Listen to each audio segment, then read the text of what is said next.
Welcome to Fun and Fundraising, everybody. The podcast where we talk with people behind top nonprofit galas and signature fundraising events to showcase how they positively transform their communities. I'm your host, Rob Giardinelli, and today I am beyond honored and thrilled to have my friend, fashion goddess emeritus, Jan Strimple, on as a guest. So Jan is all things fashion, probably one of the most foremost experts in fashion in Texas, anywhere in the world, quite frankly. And over the years, she has produced so many top fashion shows, both commercially and for nonprofits. And she is just a wealth of knowledge and really kind of the gold standard, not just in production, but if she's at a fashion event, it means that fashion event's important. And I've seen her support so many causes over the years. So I know this time together is just going to be really a masterclass in understanding what it takes to put on a great fashion show. So, thank you, Jan, so much for joining us. And I'm just so thrilled to have you here today.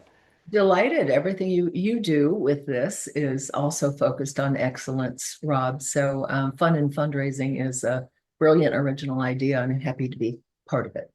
Thank you so much. And we're so thrilled to have you. And I'd love for people, because you've been around for a minute, we'll just say a minute, and tell us how you got started in the world of fashion. When I was 13, I took a Wendy Ward charm course, which was sponsored by Montgomery Wards. And I got on a little runway that was about, oh, 12 feet long and took a few steps when I graduated. And I was like, ooh, I kind of like this. So then I stayed on their teen board and went from teen board, gave me some opportunities to do a little television speaking, do a couple morning programs in the Ohio area where I'm from originally. And I was able to kind of grow up and hone my abilities without anyone that important looking. So, you make a few mistakes along the way and you learn what to do and what not to do. And then I got married, we moved to Dallas and landed in the hotbed of fashion in 1980. Actually, we were in San Antonio from 77 to 80. And there I became, for the first time in my life, a house model. And I worked for Frost Brothers when Frost Brothers was in San Antonio. I learned a lot about how to wear luxury clothes. I did not grow up that way. I grew up in a very average household in Ohio. And the big thing was to have matching Bobby Brooks outfits, a Cleveland brand, of course. So that's how I got into it. I landed where there were the opportunities for me to experience something beyond everyday clothing. And I took a liking to it and have a dance background. So I think my movement skills would excite the designers. I was also 6 feet tall. They would come in and go, I want my clothes on her, I want her to wear the open, I want her to wear the closing gown. So that's how I started. That's amazing. And, you have worn lots of stuff for iconic designers. I know you have one very special friend in particular. I'd love to hear how you initially, met, collaborated with, started engaging with Bob Mackie and what that relationship has meant to you over the years.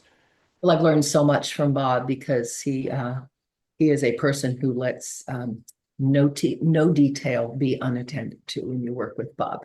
Bob had done his first show in New York, maybe in 1981 or maybe 1980. I don't really count years. And he was coming to Lou Lattimore in Dallas. And he said to Lou Lattimore, I'd like two models. I'd like them to be 5'11" and a size 4. The working model size in the 80s was a 4. And then it got down to a 0.2. Thank you, Kate Moss, for a while. Now it's back up to a healthy 2'4", and a few curl girls thrown in there. So I was literally by default the only girl over 5'10" in Dallas that was sent. So I went and I was booked with a fabulous model, Desi, who happened to be the very first African-American model that Neiman's downtown had ever used in their Zodiac room, the iconic Zodiac room. So Desi was a 5'10" model, and everyone thought she was ridiculously tall. And then I show up and I'm actually 6 feet, but we said 5'11" on my card. And everyone was like, 5'11"? Bob was asking for 5'11". So he changed. The end of 2 days, he looked at me and he said, I don't know what you're doing in Dallas, but I want you to come to New York and do my show. So he changed the trajectory actually of my life and consequently my husband Dan's, because I was like, sure, I'll come. Why not? Because Bob, the thing about Bob is that Bob didn't care what anyone else thought. Bob liked what Bob saw. Bob thinks for himself, has always thought for himself, and never set who he is or what his standards are aside for those who might have a pen in hand and might opt to judge him. So it's a very interesting man. He's true to himself. He does something that is the most unique combination is that he excels in extreme glamour, but also in humor. And he also knows when to take glamour to a certain point and then just cut it with humor. So it's believable because he does so supra fantastic, kind of glamour. So I learned so much from him. Timing, I learned timing from him. A producer can kill a show, a model can kill the moment if you don't deliver it and leave it. And Bob used to be, I remember he was pained by one of the producers he used for a short period of time in New York because he was like, it was always, I was like, bring the next girl out. I want it to happen a little more quickly, not fast, but don't stay on that moment too long. It's just like timing in comedy. When it dies, it dies, So glamour is the same way. So you learned timing. I learned timing, presentation, a fearless way to do what I call non-apologetic glamour. And that was all Bob Mackie training completely. That's fantastic. Now, for people that are not, so two things. One thing I think both of you have understood is the longevity of a great career. And thank you for sending me that article before we chatted today that was recently in the Times about him and just how he's being discovered now by a whole new generation of people and that he's here to actually see it and enjoy it. And I just think it's beyond cool to see that success still reaping and rewarding itself for him after all these years. Agreed. Yeah, and he's getting a kick out of it. He doesn't do social media himself personally, so his assistant Joe, who you also know, is who has to kind of say and this and this. Oh, look at this, Bob, and he just giggles. He has a good time with it. So, he's creating. I think that's what keeps Bob young. He is forever young. I remember when I first met him, he had penny loafers on and he had a nickel in them. And I was like, does this mean you think big or like what is this? And he never really lost that boyishness about him. And he would do glam, glam, glam, but himself, he was in his khakis and his penny loafers for, decades. I mean, it was just Bob. He quietly was himself and he would diffuse the attention to his work, which is what he has always loved. And I'm glad you brought that up because it's that glam combined with an earnestness about him. He's just such an earnest person that, it's like someone this earnest can create something this glamorous is just that person's a genius. I mean, because that's kind of a dichotomy of personalities almost because people would think, oh, you've got to be a really bold person to do that. And it's, people channel their creativity out in different ways and their voice to the world in different ways. And I think Bob is such an emblematic part of that. Mhm. Well, and if you talk to Bob also, and just in his case, he also learned and listened to. He learned from, listened to while he guided brand names that were not brands when he first started working with them, but they have all become brands because you find someone that you trust, just like a producer does. Eventually, you find a team around you that you trust that will deliver your vision. And that's important because when you leave your backstage and you walk out and put headsets on, you don't want to wonder what's going to happen. You need to have gone through it all and you have to know exactly what's happening. Bob in the creative process would work with all these, Tina and Cher and, Barbara and all these one name divas, of course, Mitzi and Carol and all of that, and come up with extraordinary things. But he also listened to them, got to know them, would guide them, would throw some things out sometimes. So it was a mutual dance. It was a love tango of sorts that created all this excellence for all of them in their branding. Well, and the inspiration, you can just see how close the two of you are. But what I have always found so fascinating about you is you're an icon on the runway and you're an icon behind the runway through your production company, Jan Strimple Productions.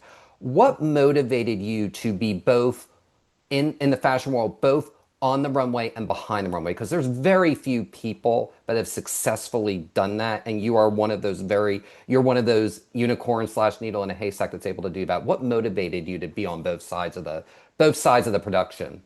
I wasn't thinking that I was going to do fashion production. I have a business brain, and the business of fashion has always been what I thought I would do my entire life. But I started at Frost Brothers. I became the assistant couture buyer after I was the floor model. And every time the designers came in, they were like, I want you, I want you, no, I want you. And I'm like, but I'm booking the models and I'm the assistant buyer. Doesn't matter, we want you. And I kept on thinking, okay, here's this message coming to me. So I put in onto the back burner. And when I had this opportunity to model, I thought, well, it's a once in a lifetime opportunity and it keeps speaking to me. So let me go do it. And then I thought, okay, you do that for a while, and I've done it around the world. And meeting Bob and opening that up opened the entire world of designers to me, and walked in all these extraordinary shows. But my brain was always on the fascination of the business of fashion, based on my favorite RuPaul quote ever, which is simply this: "We're all born naked, and the rest is drag." and Amen. And that's absolutely true. and correct. I mean, Donna Karen said it once. She was like, what tribe do you belong to? Are you the preppy East Coast tribe? Are you the boho chic tribe? I mean, are you the lady, the high fashion, tea sipping lady tribe? I mean, who are you a part of? We do all identify, basically from our fashion. But anyway, when I was coming back into it, and I thought, okay, I'm going to model. I've done with the international scene. I kind of actually walked away from that. I said, okay, I've done it. I remember when I told my French agency I was not going to come to Paris that season, and they said, but Jan, if you don't come, then they have to replace you for the haute couture shows, and then that gives another girl the opportunity to become that girl. They may not. And I said, that's fine. I'm fine. I've loved it. I'm happy. Thank you. It's been a pleasure. So I stepped away. You have to know when to step away too, before my bookings started trailing off, which they're going to do in the world of fashion. There's a time for everything. And then I became this girl that you could, Neiman's could book, and Magnin could book, and Saks could book, and fly all over the US. Nordstrom could book, and have a world-class girl on their runways for their regional shows, like in Seattle or New York or LA or San Diego or Miami. So it was a lot of fun. I did that for about 15 years, but it was always the business of fashion that was nagging. So when DIFA came along in Dallas, and we created the DIFA chapter in Dallas, it was the early 80s. And a friend of mine, I think Dwayne Jeffers from Neiman Marcus, who was an employee of Neiman's, he was their fashion show producer, I believe produced the first 2 shows, maybe 3 shows, something like that. And then he did it. He had a regular paycheck. He did it. And Neiman's was like, yes, go do this. So they granted him license to do it. And then they asked a friend of mine, Jimmy Hensley, who's an incredible creative. He was a visual display person, visual wizard, to do it. And so Jimmy did the show. And about a week before he said, I'll do it, he said, Jan, could you come in and help me? I need some help with this. So I went in the last week and organized his crazy, fabulous creativity into how a fashion show unfolds. And it was all volunteer. There was no budget. I mean, the stage set was cut like with a, it's like somebody drew it with a Sharpie and somebody cut it with a box cutter. I mean, we'd laugh at it, but what was on stage was heart and soul. And I would call people like Bob Mackey, and Bob would send in 6 costumes for me to borrow. I just used all my world contacts and had some fabulous things on this quite simple stage, because that's not where we could put our money at all. And we had to use what was given local. All the talent I did it locally, all of that.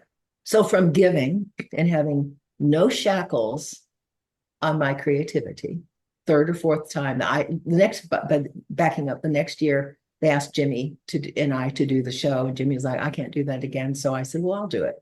And then I just did it for like 20 years or something. I did it, walked away, came back for 4 years and said, okay, I'm done. The goal of that is that's how I got into production, is by giving and by putting without shackles on anything, no brand that has to tell me what to do, nothing but my own instincts, my knowledge of my audience, and what I could muster up with the team I could bring to the table. I was able to put my ideas forth.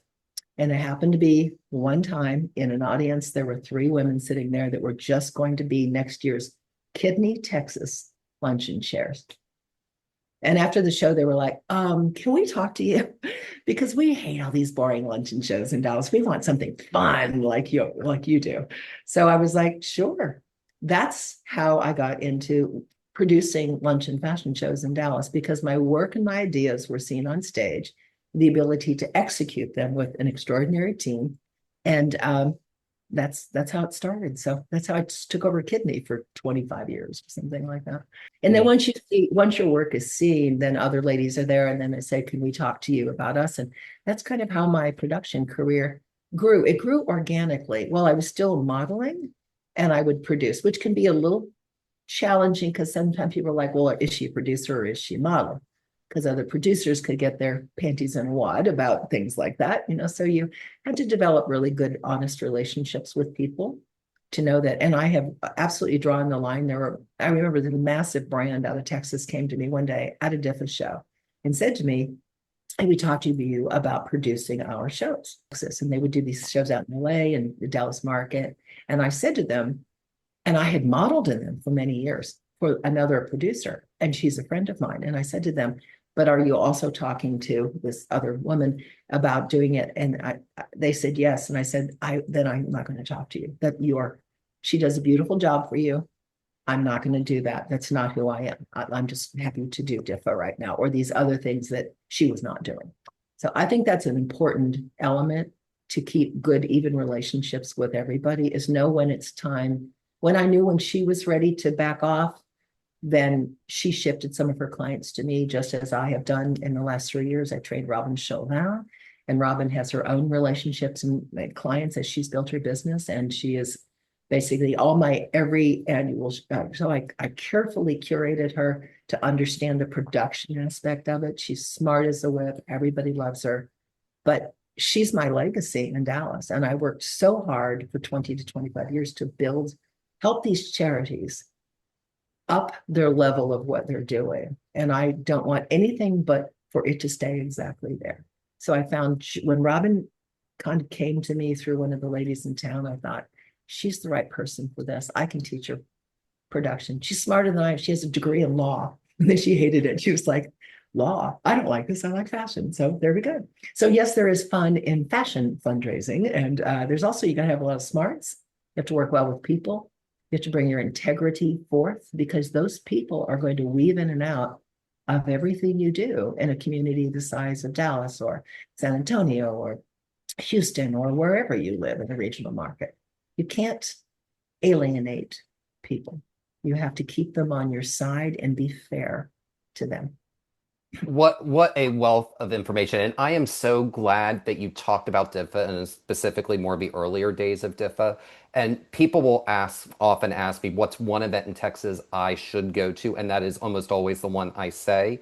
It is, if you like fashion, really what you've been able to create is Texas's answer to the Met Gala. That's essentially what DIFA is, from a fashion perspective, from a fundraising perspective, from a guest perspective, and really your dedication to that over the years. And I've seen you produce it. I've also seen you be a guest where you're in the front and you are intently looking at every single look on the runway, because there's a lot of people, they'll produce an event and then they don't remain involved. You still would show up after you produce, and that goes to show the heart and the good relationships that you were just talking about, and why that's so important, and why you really are the gold standard with fashion production and a role model for other people to abide by. Thank you, my dear. I just had to say that because it's all absolutely true. Now, I love, you had mentioned, Texas Kidney, and you had mentioned DIFA, but, one thing is a fashion show is not necessarily for every organization. It's for some organizations and it may not be for others. What should organizations be asking themselves in determining if a fashion fundraising event is the right choice for that organization? First is, can you afford it? Because fashion shows are not inexpensive. And you can get them done inexpensively, but is that what you want associated with your brand? So there are always hire me, pick me wannabe models who would be happy to walk. There are wannabe producers who are happy to do it. But do you want to associate your brand with that? Depends on who you are and what your brand stands for. So I think the biggest thing is, can you afford it? And then if you can, you're near there, but you're like, oh, I had no idea they cost that much. But I get this constantly. So Jan, if we do a fashion show, how much will it cost? And I will say, well, I have about 25 questions for you. And once we get those answers, I can tell you what it would cost. And it's simple. It starts with the venue. Oh, we want to do a Friday night show. When do you have the room? Friday morning at 9 a.m. Oh, okay. Well, you can't really put a lighting truss up, put a giant runway in, come in, do all that, run all your Q to Q rehearsals, and put a 6 o'clock dinner on the table. It's not going to happen. So how much, how long? So where's your venue? What will it accommodate? Can we use floor level lighting?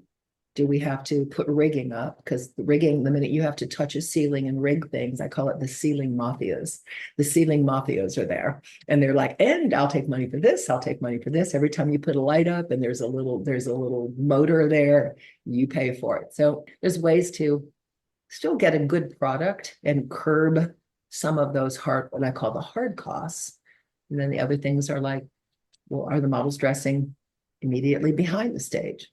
Or do they have to run down a hallway and dress over yonder someplace? And if they have to do that, that's going to require more models. Like I'm literally talking to a company from a brand from Paris that's coming in November to Dallas to do a show. And the room that we're going to do the show in, there's no room backstage. The models have to go outside, down some steps to below, change, come back up to their next change. So my say as well, we can have, if we're going to have 62 looks, we can have 62 models, or you'd have to at least have about, so no one has to go down the stairs and up. And what if it rains? You're going to build a small tent out there. There's so many considerations until you get to the answer is, what does it cost to do a show? So there truly is a play-by-play. In fact, I was really honored, I don't know, 9 years ago, maybe. There was a woman named Paula Taylor. And Paula Taylor was out of Arizona, and she was teaching some fashion production classes while she was also a fashion producer. And she said, there are no up-to-date, there are 1950s manuals about how to do a fashion show. We call them teacup shows, where the girls were like, okay, darling, and a little hand on the hip, and everything was all that, and everyone was commentating. And now Jan's wearing a lovely piqué dress. Notice it has a tiny houndstooth with a tiny yellow daisy in it, that kind of modeling.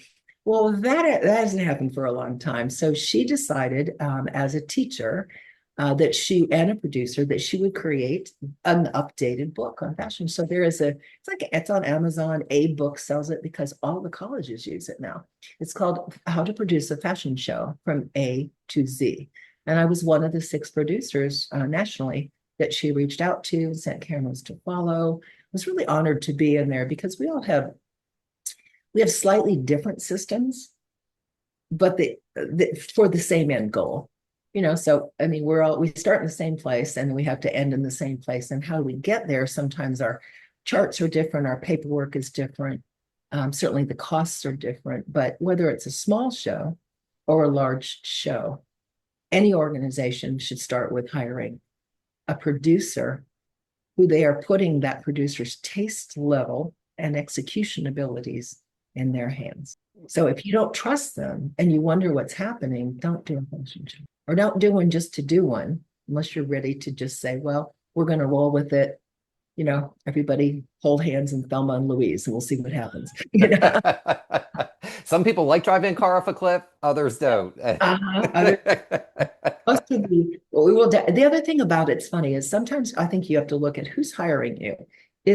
Am I being hired by, for example, in Dallas, is it North Park Center that's hiring me to produce an event for them? This happens a couple times a year. Is it the charity that's hiring me? And then they say, Jan, where can we get our clothes? And I might say, well, we could go to North Park, or well, we could go to Highland Park, or we could go to, X, Y, or Z, or we could go to individual designers or retailers.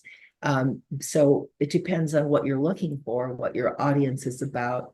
Are they a luxury audience?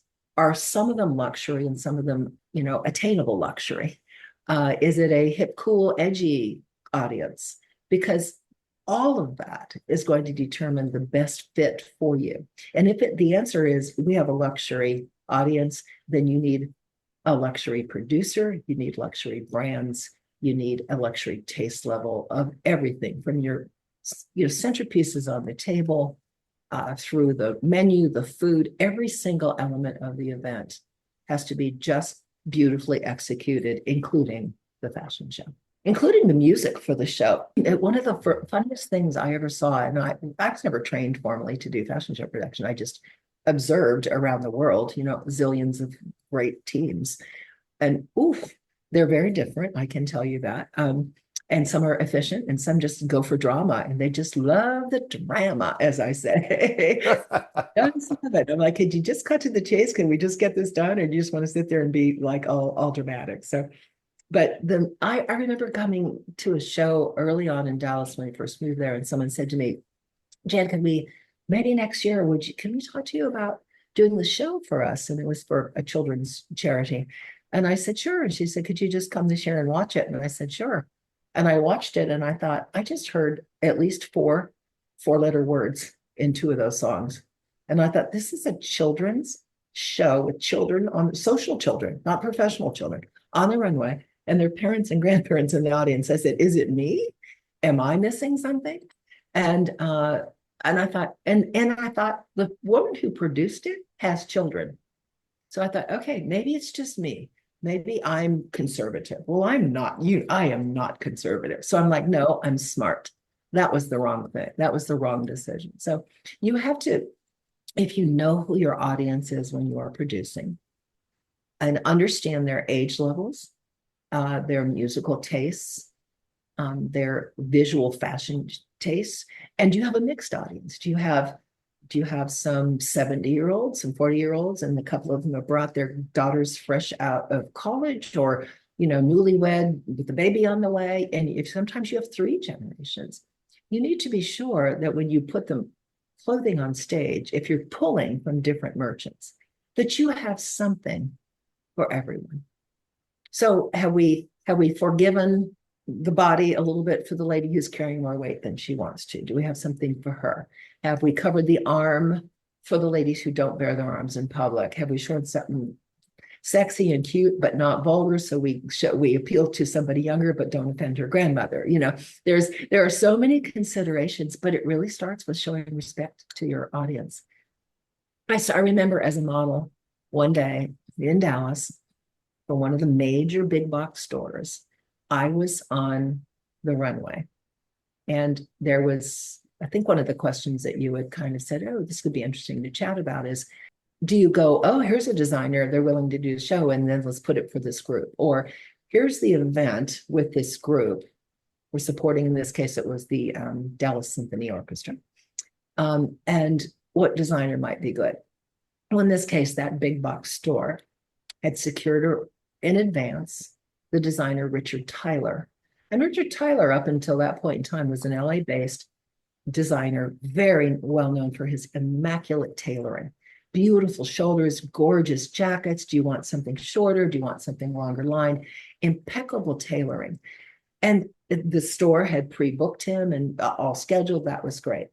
And I remember that was done before Richard Tyler did his press show in New York. Well, Richard Tyler obviously got up on the other side of the bed one day and decided he was never going to do tailoring again. And instead, he was going to do whatever the mess was that he did. He flipped overnight, and he'd done that show, and it was at least 2 months before this local show that was going to be done in Dallas, where he was the featured designer. This is the difference between who have always worked for myself as a freelance producer, and that big box store. That big box store had a national relationship with Richard Tyler. So they didn't say to him, Richard, we love you. We sell a lot of your stuff, but this is not the collection for these ladies. Instead, they brought it. And it was not only that, it did the worst PR for that brand, that store, that I've ever seen in Dallas. So it was like, what is this? They were talking through the show. They didn't applaud during the finale. It was like, what are you even showing us? What happened? So the store got bad press. The brand was like, no one's going to, what happened? I have his clothes from last season and they were tailored and nice. So the problem with, I would have said to him, I'm sorry, but stores won't do that. So you're stuck. You have to know when you're the store that you're putting the right merchandise in front of the right group. And when you're an individual producer, you have to do the same thing. Or why spend all the money and the effort and the time? Because it is a waste. Another great expression, another great example of that was another of the big box stores. Well, this was Saks, actually, when Saks was in Dallas. used to do a show for the Dallas Opera, and it was always on stage at the, I think, or maybe no, it was the Dallas Symphony Center. It was the Dallas Symphony, and it was always on stage at the symphony. And they built a runway out, and it was very grand. And there was nothing like that in Dallas at the time. And I modeled, and my dear friend was the producer there. And I remember that was when the New York Saks office had decided that they knew better than any of the regional offices, because those were just, that little girl down there who we call our fashion director, but she's just local. Sure, Houston dealt with that too. I'm sure all the regional, and New York decided they knew better than Dallas. So they were going to come down and produce the show that had been successful for Saks for many, many, many years in Dallas. New York team came down, they produced the show. They opened the show with a pair of hot pants that showed the bottom butt cheeks of the model wearing it if you were standing and looking at her. Well, guess where this audience was? Sitting down in a theater looking up at a projected runway. First look out. You want to have your audience love you. What do you think this audience did? After that, the store manager got Gary, was his name, a lovely guy, a super guy. They were so impactful and so good here until New York decided that they knew better than Dallas.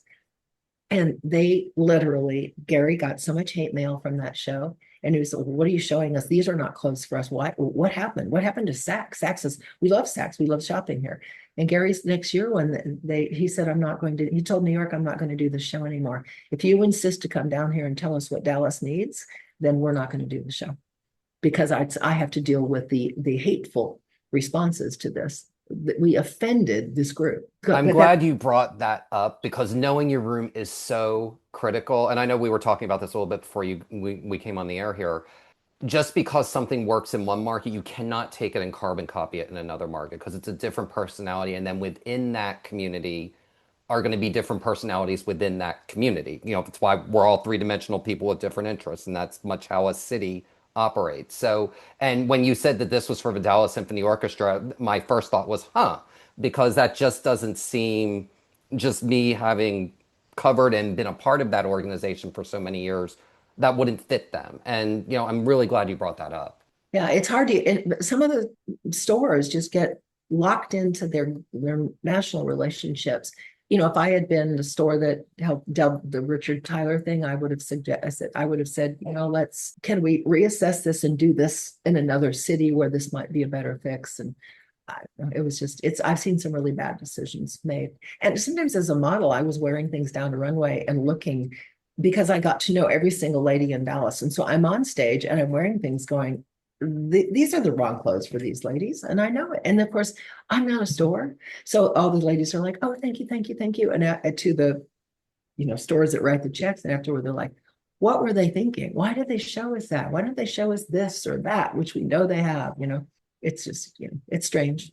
It is. And I got to imagine, being on the runway, knowing that you're a producer and seeing that has to be kind of a really fascinating experience, because and you can just tell when you walk out. It's just kind of like, with me, with what I do, I walk in the room and I feel the energy and I can tell if the event's going to be successful or not. It's the exact same thing. So that had to have been a really fascinating moment, I think for you. And, I know we've talked a lot about kind of, design and, more personality driven things. But I'd like for you to explain the similarities and differences between doing a luncheon fashion show. And you talked about several, whether it was with the Symphony or Kidney or beyond, and then a nighttime show like DIFA. Like, what are the similarities and differences between those types of shows?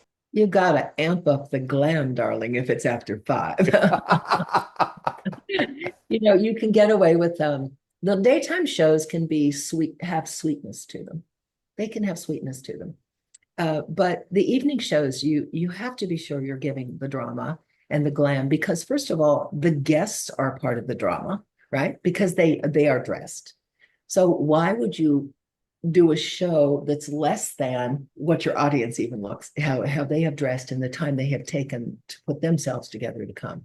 I'll give you a funny example of this. I was doing a show with Bob Mackey once in Kansas City, and it was for Saks in Kansas City for their orchestra. And it was a huge hit. And afterward, there was a party afterward for the VIPs. And so I was at Bob's side and wearing one of his Mackeys. And like three men were talking and they were like, you were one of his models. And I said, yeah, I worked with him in New York and other places. And they were like, all three of them said this. My wife's been asking me to come to fashion shows for years, and I have never come to a fashion show.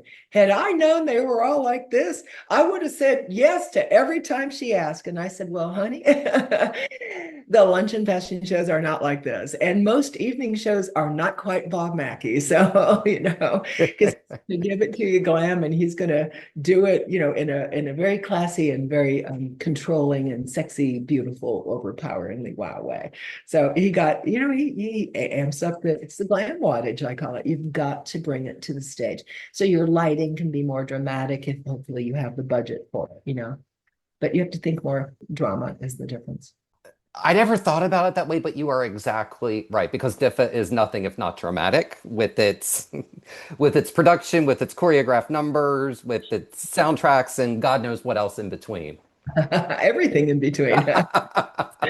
Signature Diffo, whatever the producer's brains can come up with, and get done. Exactly. Well, and while we're on the subject of that, because like DIFA does a different theme every single year, and I want to play a game of chicken or egg with you.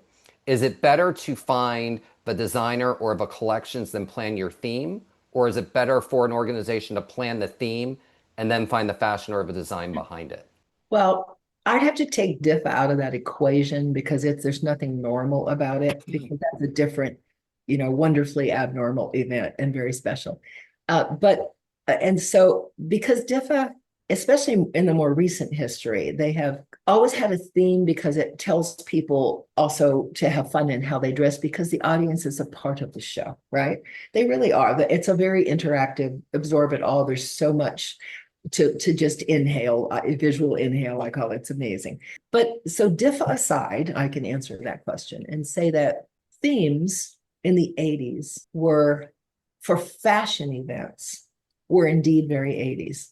Themes went out.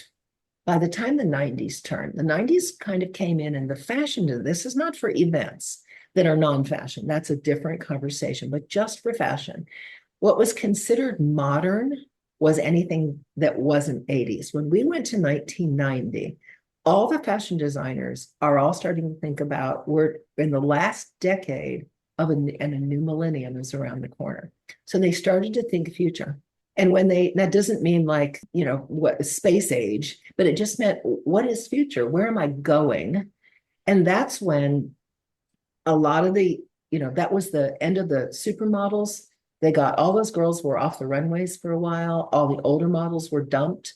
The models became very vanilla so that the press would quit talking about the supermodels. They would quit taking attention away from the designer and bring it back to the clothes. Part of that also was get rid of everything on the stage other than a white backdrop and the brand, clean light. And when the designers started doing clean white light and all of that, then the stores, when they would roll out, when they would say Neiman's or Saks or Nordstrom would bring the designer to their, collection, they had to replicate that. So the new standard in the 90s became no themes. And that's when brands went and just exploded. Everything was about branding and everything was about real estate. So all the decor went away from fashion shows. I remember in Dallas, there was an interior designer who was very well known, who was asked to be on a committee for the decor for a luncheon fashion show. And it was probably late 90s and I was producing it. And she hated me the minute it was over because she was like, well, I'm going to bring some trees in and blah, blah, blah. And I was like, can't do that. Why? Because the brands don't want that. So, I mean, she just thought I was the Wicked Witch of the West because I said, it's about the brands and you're not going to have their clothing if we don't adhere to their visual standards. I said, anything on the floor is yours, but don't touch the stage. You can't do that. And I'm sure to this day she badmouths me all over Dallas. But I knew who my client was not her.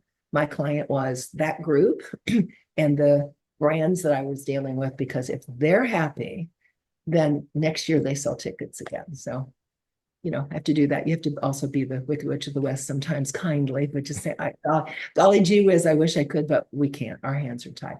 So back to your point about themes is themes really went away and everything got very clean.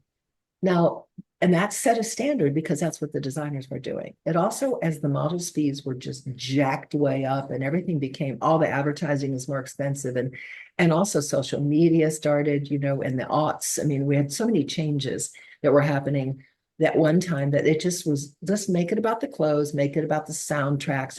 Everyone got into music production. And now we're back in the last 5 or 6 or 7 years into the theater of staging has returned, which is fun, of course. And just fun has returned. I mean, don't you love it? I loved it when I don't know, because again, I lose track of time, 6 years ago or 5 years ago or something, Gucci calls Bob Mackie and says, hey, can we'd like to pay to use your logo on the back of one of our cool jackets and beat it and all that. And they used Mackie as their inspiration for a third of their collection.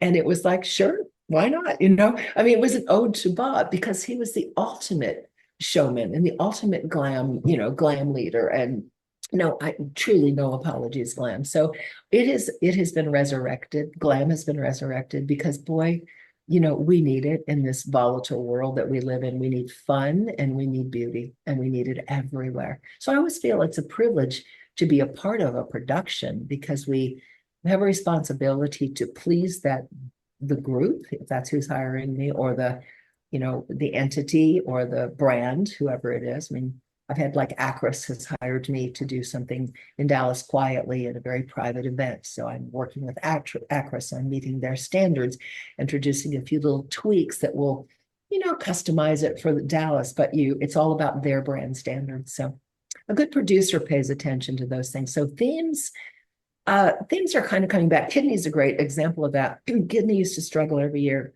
of every chair would come in and some will be more creative than others.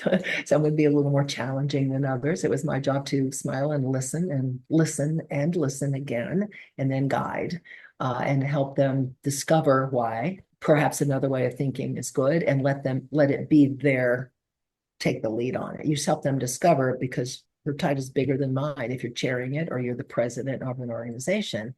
But my job is also to be sure it keeps their standards high.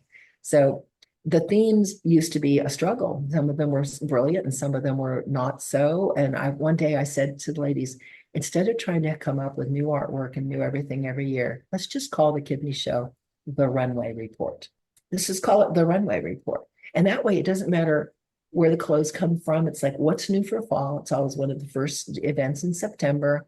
Everyone's, new and wants to know what fall looks like because it's still 95 degrees outside. So let's keep it safe and not theme it up because they also couldn't write a check for all the decor any longer. The decor became very expensive.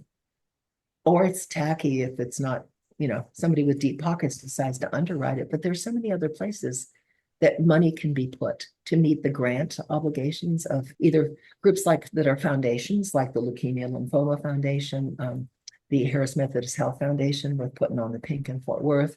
These foundations that I've worked with are one thing. And then these other amazing organizations who don't have that. They have a volunteer board and they have volunteer positions. And so I don't even have a foundation. I have become over the years, I'm like the foundation, I'm like, okay, Jan, and what do we do? All right, well, save this information for next year's chair, so, and some of the chairs are, you'll get a kick out of this, Rob. There was a period of time that I thought this is new, that some of the younger women, the older women were aging out or like, I've got grandchildren now, I don't want to do this. Well, let me have my daughter do it, or I'll do it with my daughter, or blah, blah, blah. So the groups were trying to ask some younger women. The younger women today don't just send their kids out to play and say, come home before dark for dinner. That's not life today. And because life is busy and young parents today live their children's schedules for the most part, I've read like 2 or 3 years in Dallas where there were, financially comfortable chairs that women had said, yeah, I'll chair that. And they hired a secretary for their chairmanship. So that I copied them on everything, but I dealt with the nuts and bolts could be executed by someone they were willing and able to hire. They said, I want to help. I can do this, but I don't want to do all that minutia. So I would work with other people on that, and she would say yes, no on things. And so I thought that was an interesting thing. I haven't seen that recently, but for a couple of years where we were between the old guard ladies and their daughters, and now some of their daughters, it's been interesting to watch the baton handoff and the relay of chairmanships and presidencies. It is interesting to see that. And I think that's kind of a thing everywhere as people do start to, and especially after COVID. COVID was kind of like this pause, but almost kind of it allowed people to kind of take their outs if they That's wanted to. a good way to put that. Absolutely. And then that next generation comes in and they do have a different way of doing things. And maybe that's kind of where kind of the resurgence of fun is coming in because we have that new energy now, as opposed to someone who's really excellent chairing the 10th, 12th, or 15th thing that they've chaired. There's, as with any creative thing, and you know this, with any creative output, there can be a level of burnout if, someone is doing stuff at that high of a level for that long of a period of time. And I think today, just like I was talking to a brand the other day. They don't even have a store in Dallas, but they're about to do a show in Dallas. They used to have a store there, and they're looking again for real estate. And they said, we just do pop-ups around the United States right now, and everything today is an experience. You have to create an experience for your consumer, or you're just another brand. They may like you, but they might like you and 20 other brands equally. So why you? Why do they buy from you? Beyond your clothing, or that it's properly priced for their, whatever they can afford or what have you. But it's experience. And I think the fun, to your point, I think that's correct. I think younger people they want to have fun. Yeah, girls just want to have fun. Sing it, Cindy. Yeah. It's amazing. Everything in the 80s is coming back, including that song. Including that song. Yeah, that's true.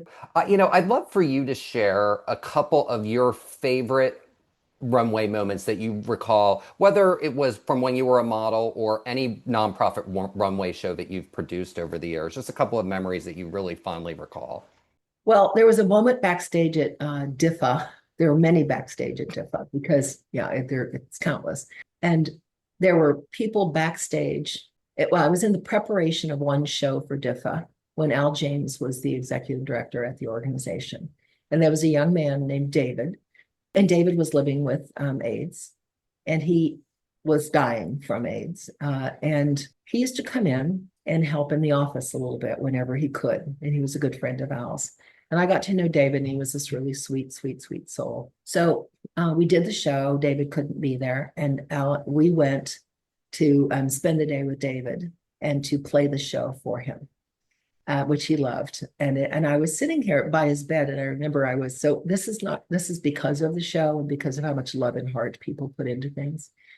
And David was very weak, and he was sitting in his bed. And I remember just kind of, just rubbing his arm and, kind of holding his hand a little bit. And we were laughing and talking about the show. And he remembered, oh, I remember when you guys were working on that costume 6 months ago, that kind of thing. And when we left, David, the last thing he ever said to me as we closed the door is, thank you for touching me. Wow. And I was like, oh, whoa. Wow. And today that wells up a lot of emotion. Yeah. Touching me. And I thought, wow, here's this young man leaving this earth. I was honored to be there. And that's why do you do something? Those reminders of why you do it. That was poignant for me. I remember another thing backstage at DIFA, nothing to do with anything other than the authority that I give and the responsibility that I give to certain people. There was a young woman, her name is Anita, one of my Jan turns, and that's a different story. My University of Jan, as they call themselves, and they call themselves Jan turns. So 25 years of interns who mostly really loved each other and are intertwined in life, and godmothers to each other's children, and so a couple gunkles thrown in there and everything else. It's amazing. But I remember 2 days before DIFA, this massive, huge show, massive things coming down. The man that she thought that they'd been together for 7 years said, you know what, I don't think I'm gonna be, and she just assumes he's gonna marry, and they were heading off to, just graduated from college and heading off to the next phase of their life. And she was in hysterics. And I thought, wow, okay, DIFA is my responsibility, but I love this young person, and I need her to know that she's stronger than that person. So I called another Jan turn, and I said, Jennifer, what are you doing Friday and Saturday? Because I need you for 2 days. And I called her in and I said, Jennifer, this is what happened with Anita. And I need you, I don't want you to do any of her work, but I need to know that work's getting done. And she's in pieces. She's in shambles right now. So you have her back. You stay with her at her side. You be sure she gets her work done because I know you can step in and do this. But I want her to come out on the other end and know that she's strong. And I was so that every time I would look up and I'd see Jennifer like, oh yeah, that's right. Jan told us to do that. What did you get? Did we get that done? Not managing her, just checking on things, pushing Anita through this disaster of her personal life that pivoted her completely. And those relationships that I watched backstage with people who grew to love and respect each other throughout the process of their growing up into young adults is a remarkable thing. And for them to take with them. My nephew was raised in Houston. He's a minister.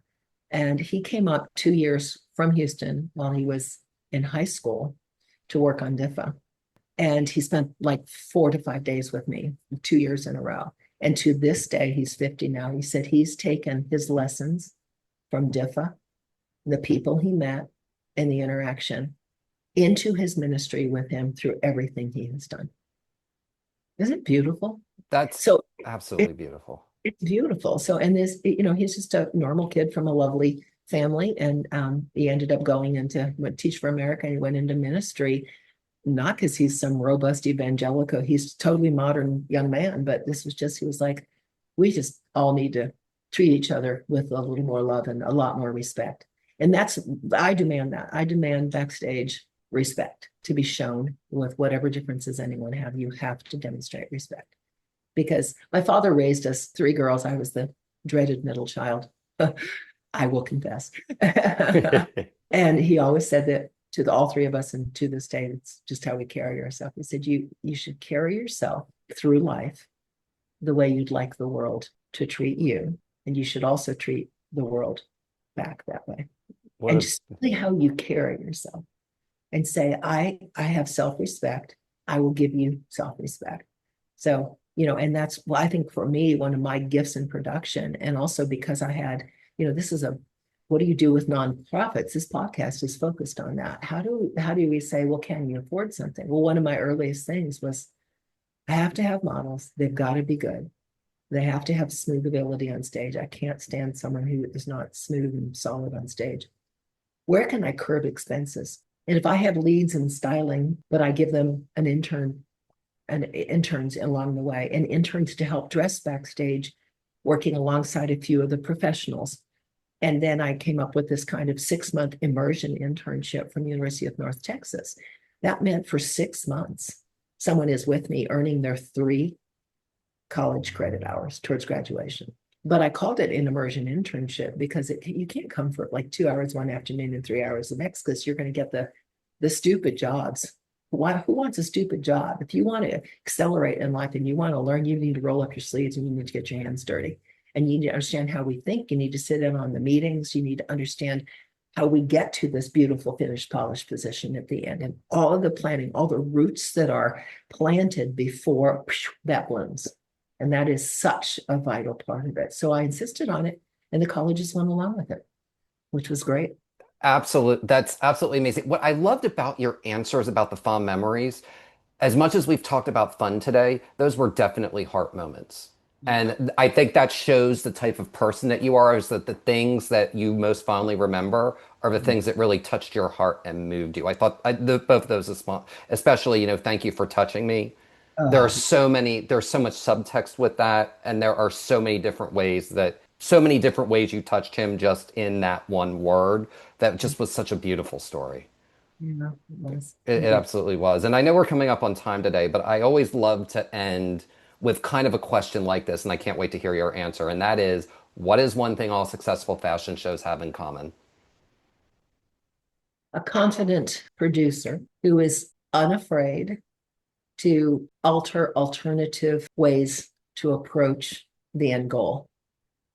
I think that's important. And someone who brings change to the table, not change just for the sake of change, but change to keep things fresh. Because to your point also, there is a new audience, and the what that previous audience wanted and that prior one to that is not the same. So you have to know your audience, and whether it's a fashion production or a non-fashion production, take measure of your audience, listen, and then offer some fresh takes on what they're doing, some new spins, bring some of your experience from other events to a smaller group and say, this has worked successfully.